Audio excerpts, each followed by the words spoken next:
Who's actually going to get the most out of the Gibson SG Standard in Ebony, and who should walk away before spending $2,500 on a left-hand axe? That's the question I hear the most when folks start scrolling through the endless sea of electric guitars on Amazon. If you're wondering whether this iconic shape will finally fit the tone you're chasing, or if it's just another pretty piece of wood you'll leave in the closet, keep listening.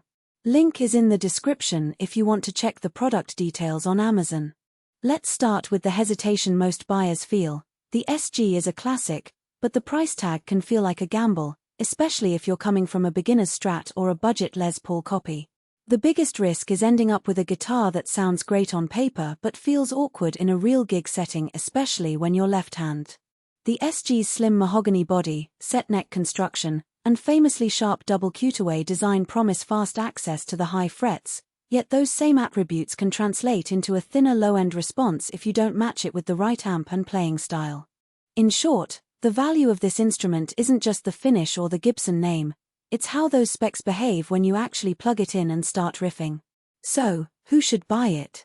If you're a serious intermediate or pro player who already knows the kind of tone you want, tight, biting mids with a snarling sustain, this SG can deliver that classic Gibson bite without the bulk of a Les Paul. The ebony finish is more than a visual statement. The dark, dense wood adds a subtle high-frequency snap that many left-hand players notice when they're shredding over a clean channel. The three-way toggle with a 490R neck humbucker and a 498T bridge humbucker gives you a versatile palette. The neck pickup leans toward a warm, rounded tone ideal for bluesy phrasing, while the bridge pickup cracks on hard rock leads.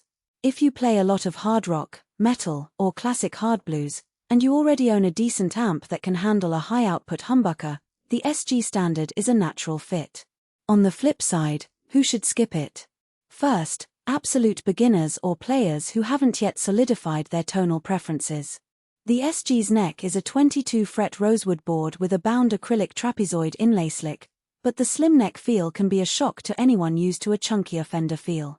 If you're still learning basic chord shapes, the narrow profile may cause hand fatigue faster than you expect. Second, anyone looking for a super thick, bass-heavy tone, think country twang or heavy jazz voicings, will probably feel the SG's mahogany body is too lean. The set neck design gives great sustain, but it doesn't add the deep low-end punch you get from a full-body Les Paul. Finally, players who can't justify spending a couple $1,000s on a left-hand model should consider the resale market. The SG's price doesn't drop much even after a few years, so you're essentially locking in a high-cost item for the long term. Now, let's talk about the practical strengths you'll notice the moment you pick this up. The first is access. The double cutaway shape truly opens up the 22nd fret, allowing you to hit those high E bends without contorting your wrist. In a live setting, that means you can pull off those screaming solo runs that many SG owners brag about without resorting to a fake neck pickup that some other guitars use to fake high fret access. The second strength is the hardware. The Gibson Tune-o-Matic bridge with a stop bar tailpiece is a reliable workhorse. Once you set intonation, it stays stable through heavy tremolo use or aggressive string bends. I've seen players swap out the vintage-style Grover Klussonki tuning machines for locking tuners, but even stock, they hold tension impressively well, which matters when you tune down for heavier styles. The third strength is the twin humbuckers themselves. The 490R neck pickup, although originally designed for a warmer, more vintage vibe, actually pairs nicely with modern high-gain amps, delivering a surprisingly clear note articulation even when you crank the gain. Meanwhile, the 498T bridge humbucker hits that classic Gibson bite that sits right in the sweet spot between screaming distortion and tight rhythm chops. Every instrument has its hidden trade-offs, and the SG is no exception. One practical weakness is the neck profile.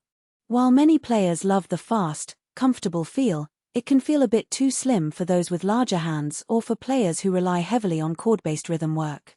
That same slimness means the grip can be a little less secure when you're playing fast alternate picking, especially if you're using heavier gauge strings. In my own test runs, moving from 0.010.046 to 0.011.052 strings added a nice fatness to the tone, but it also made the neck feel a touch less stable during rapid picking. Another subtle drawback is the body weight. The mahogany block is lighter than a Les Paul, which is great for stage comfort, but it also means the guitar can feel a